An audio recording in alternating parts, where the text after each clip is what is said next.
Britain's former Prince Andrew has been arrested on suspicion of misconduct in public office. Former Prince Andrew Mountbatten-Windsor was arrested at 8 a.m. at Wood Farm on the Sandringham estate.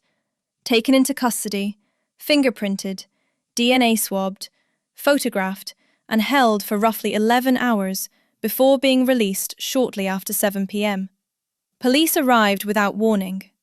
They announced themselves to staff and informed him he was being arrested on suspicion of misconduct in public office. By 8:54 a.m, he was in the back of an unmarked police Volvo XC90 on his way to Aylsham police station. Let us walk through exactly what happened, step by step, because the details here matter. Officers from Norfolk Police arrived at Wood Farm at 8 a.m. According to reports, Andrew was taken aside and read his rights. He was allowed to get dressed, but one of the arresting officers remained with him.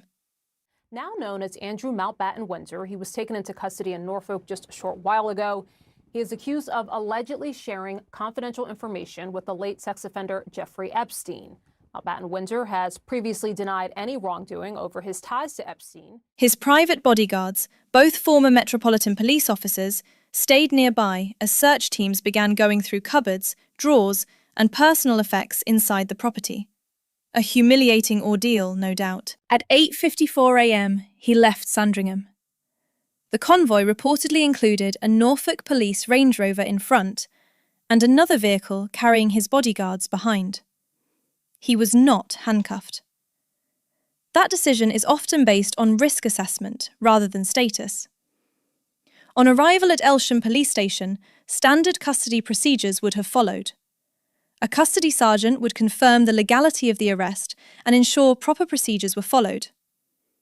He would have been assessed for fitness to be detained and interviewed. This includes checking mental and physical condition. Like any suspect, he had a DNA saliva swab taken. His fingerprints were recorded. A custody photograph was taken. That means there is now an official mugshot. Start by asking maybe questions of what we don't know and what we do know so far. So we do know that he's been arrested on suspicion of misconduct in public office, but there's a lot of details that are still missing here, of course, Rahel. We don't know the specifics of the allegations.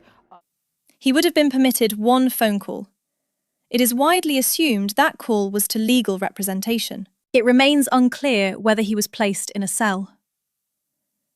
Retired Detective Chief Inspector Mick Neville commented publicly that if he had been held in a cell, standard procedure would include removing a belt or tie as a safety precaution. Neville added that if facilities allowed, officers may have chosen to keep him in a private room with a bodyguard present while awaiting legal counsel. He also remarked that custody centre conditions are basic, adding rather dryly that tea is not served in bone china. He was released around 7 p.m, after police concluded their initial questioning. Photographs showed him leaving, looking visibly strained.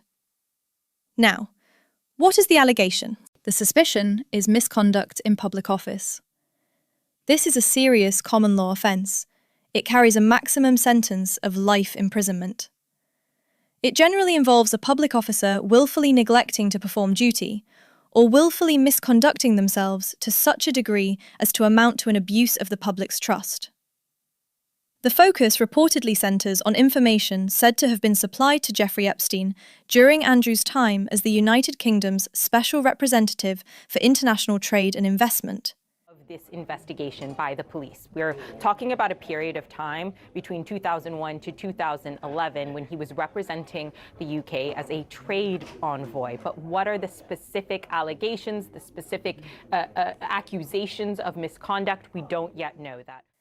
He held that role from 2001 until 2011, when he resigned following criticism over his relationship with Epstein. According to documents released by the United States Department of Justice, some emails appear to show Andrew forwarding or sharing official briefings and visit reports. One email, dated November 30th, 2010, reportedly from his special advisor Amit Patel, attached visit reports relating to Vietnam, Singapore, Hong Kong, and Shenzhen. The documents suggest the email was received by Andrew at 14:57 and forwarded to Jeffrey Epstein 5 minutes later. At that time, Andrew was staying at Epstein's New York residence. Another email, dated October 7, 2010, allegedly included details of upcoming official trips. Then, on December 24, 2010, Christmas Eve, Andrew appears to have sent Epstein information relating to investment opportunities in Afghanistan, specifically referencing gold and uranium prospects. The email was signed AHRH, the Duke of York, KG. It referenced a confidential brief produced by the Provincial Reconstruction Team in Helmand Province. The document was titled Helmand, High-Value Commercial Opportunities for Foreign Investment, Brief 4, HRH, Duke of York, December 19, 2010.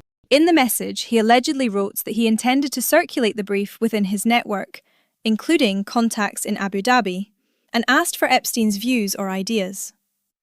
What information actually prompted Thames Valley Police to make this arrest? That's the key question here, because we understand that they have been assessing this claim for some time now, I would say a period of days. That latest trove of emails where we see these allegations come to light has been out for a few weeks now. So what was the trigger? What was the switch? What was it that the police held on to that said, okay, now is the time when we need to take this very extraordinary action, of course? The files also contain an alleged message in which Andrew reportedly told Epstein during a 2010 visit to the United Arab Emirates, "You are in big time." Andrew has consistently denied any wrongdoing related to his association with Epstein. He has not publicly responded to the latest developments at the time of this recording. Now, the arrest did not happen in isolation. Thames Valley Police confirmed last week they were assessing allegations against Andrew, but there was no public indication that an arrest was imminent. The operation appears to have involved multiple forces. At least 9 police forces across Britain are reportedly examining material connected to the release of roughly 3 million documents linked to Epstein. The National Police Chiefs Council has established a coordination group. The National Crime Agency is assisting in analysing potential UK implications arising from the documents. Simultaneously with the Sandringham arrest, officers executed a search at Royal Lodge in Windsor Great Park, Andrew's former residence until 3 weeks ago. Because he was not present, a magistrate signed a search warrant. That search was reportedly ongoing into the evening. Former Metropolitan Police Chief Superintendent Barry Phillips commented that the arrest suggested officers believed there was significant evidence. He described the approach as deliberate and methodical, designed to prevent loss or destruction of material. There is also mention of former Cabinet Minister Peter Mandelson being examined in connection with Epstein files. The Metropolitan Police conducted raids on properties linked to him 13 days prior, though he was not arrested. Let us place this in historical context. Andrew's association with Jeffrey Epstein has been under scrutiny for years. In 2019, following public outcry and the now infamous BBC Newsnight interview, he stepped back from public duties. In this country. We also don't know where Andrew Mountbatten-Windsor is currently being held. We don't know where he is being held. We simply know that he's been arrested, but we don't know any details beyond that or what the status of that is in terms of his arrest. And we still don't know if he's been interviewed under caution. That's what it's. That interview, conducted by Emily Maitlis, saw Andrew deny allegations made by Virginia Giuffre that she had been trafficked to him by Epstein. He maintained he had no recollection of meeting her, despite a widely circulated photograph. The Metropolitan Police previously reviewed the matter on 2 occasions and concluded there was insufficient evidence to pursue charges within the United Kingdom. Former head of Royal Protection Di Davies has now said publicly that he believed Andrew should have been investigated more thoroughly years ago. He suggested that only a full investigation could establish the truth. What makes this arrest extraordinary is the constitutional dimension. Andrew remains 8th in line to the throne. Although he no longer uses His Royal Highness in an official capacity, he remains the King's younger brother. Retired Detective Mick Neville remarked that police officers swear allegiance to the Crown. He pointed out that this arrest raises the theoretical scenario of Rex versus Andrew Mountbatten-Windsor. The Latin term rex refers to the Crown prosecuting in the name of the King. The last comparable constitutional upheaval involving a monarch and legal accountability dates back centuries, specifically the execution of Charles I in 1649. While the situations are vastly different, the symbolism of a reigning monarch's brother facing potential prosecution is not lost on observers. Meanwhile, Sarah Ferguson, the former Duchess of York, has reportedly left the country. Sources suggest she may be in the United Arab Emirates or staying with her sister in Australia. She has not commented publicly on emails within the Epstein files that allegedly show her requesting financial assistance from Epstein on multiple occasions. At the time of the arrest, police remained at Wood Farm for approximately 11 hours conducting a search. Has he been asked questions? Has he sat down with a police officer and been asked questions as of yet? And where has he been asked these questions? What location has he been taken to? What do we actually know right now? Well, what we do know is Mr. Andrew Mountbatten-Windsor, former Prince Andrew, who only earlier this month was forced out of the royal residence, pushed. Experts say any devices seized, including phones and laptops, will now undergo forensic examination.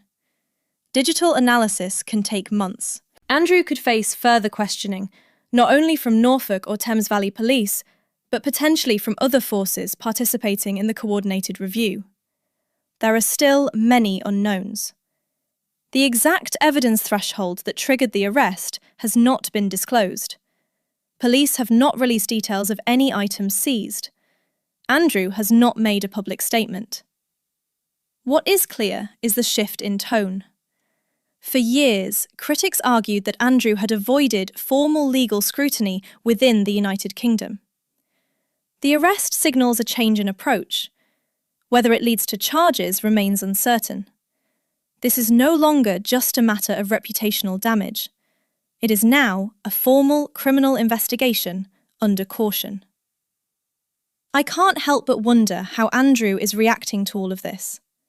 I can't imagine it's a good scene inside his home right now. But I want to hear your thoughts.